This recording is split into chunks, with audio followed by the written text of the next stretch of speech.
Il y a moyen d'avoir des leviers d'action. Il y en a 4. Le premier levier d'action pour améliorer le fonctionnement du système immunitaire, c'est la lutte contre le stress.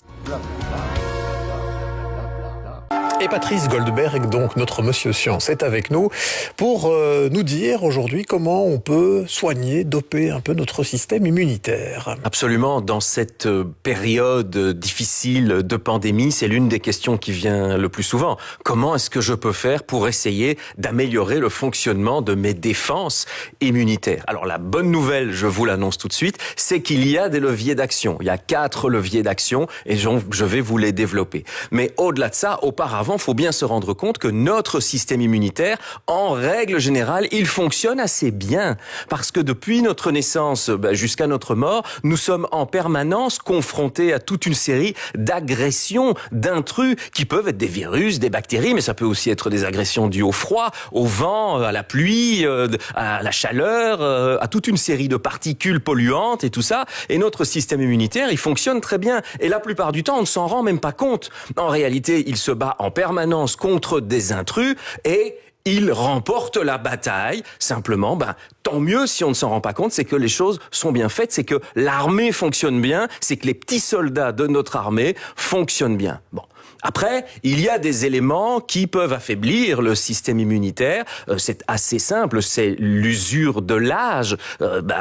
On a l'usure de nos muscles, de nos os, etc. Il y a forcément aussi une usure de notre système immunitaire. Et il y a aussi un problème qui peut apparaître à cause de maladies chroniques lourdes. Voilà pourquoi les gens qui sont à risque dans le cadre de Covid-19 sont plutôt les personnes âgées et plutôt les personnes qui ont ce qu'on appelle des comorbidités, donc des maladies chroniques importantes comme les maladies cardiovasculaires et beaucoup d'autres évidemment. Mais je vous ai dit, la bonne nouvelle, il y a moyen d'avoir des leviers d'action. Il y en a 4. Le premier levier d'action pour améliorer le fonctionnement du système immunitaire, c'est la lutte contre le stress. Il faut savoir, il y a toute une série de recherches scientifiques qui ont permis de faire le lien entre un stress élevé et une baisse du système immunitaire. Et lorsqu'on parvient à faire baisser le stress, on augmente son système immunitaire. Or, aujourd'hui, il y a plein de gens qui sont terriblement angoissés, il y a des gens qui sont hypocondriaques et qui ont donc très peur, donc en fait, ils n'aident pas leur système immunitaire. D'où, comment faire pour l'aider, justement, et pour booster ça?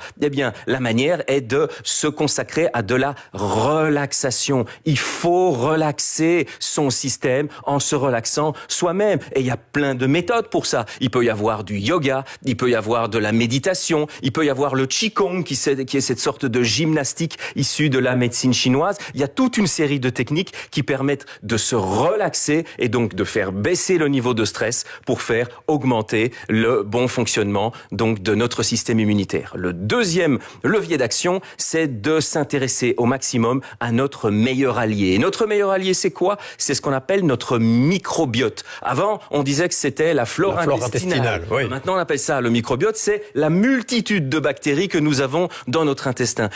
Ces bactéries, qui sont des très bonnes bactéries, ont un pouvoir extraordinaire. Elles fabriquent des molécules qui régulent notre système immunitaire. Il y a un dialogue permanent entre ces bactéries et notre système immunitaire. Et donc, ce qu'il faut faire, il faut soigner notre microbiote. Et pour soigner notre microbiote, il faut s'alimenter correctement. Ça veut dire quoi? Une alimentation variée, équilibrée, des fibres, des fruits, des légumes, une série d'aliments fermentés si possible, comme des yaourts ou alors de la choucroute, par exemple, pour dire quelque chose de complètement différent. Et puis, il faut lutter contre certaines carences, des carences en vitamine C, des carences en vitamine D. On peut lutter en prenant des fruits, des légumes frais, en mangeant ce qu'on appelle des poissons gras pour avoir davantage de vitamine D. Et puis, je vous ai dit qu'il y avait 4 leviers d'action. Donc, le troisième levier d'action, c'est le sommeil, parce que c'est pendant un bon sommeil qu'on régénère le système immunitaire. Et puis, le 4e levier d'action, c'est la pratique d'une activité physique. Parce que qu'est-ce qui se passe? Je vous ai parlé d'armée, je vous ai parlé de soldats. Il faut l'entraîner. En fait, c'est pas qu'ils sont s'entraîner, ils sont dans une caserne. Quand vous bougez, vous faites sortir vos soldats de la caserne et ils vont patrouiller un peu partout. Donc plus vous bougez plus vous faites bouger vos cellules immunitaires et vous améliorez donc le fonctionnement de votre système. Donc les 4 leviers d'action, vous avez accès à ça. Je vous engage à y aller en n'oubliant pas un petit 5e.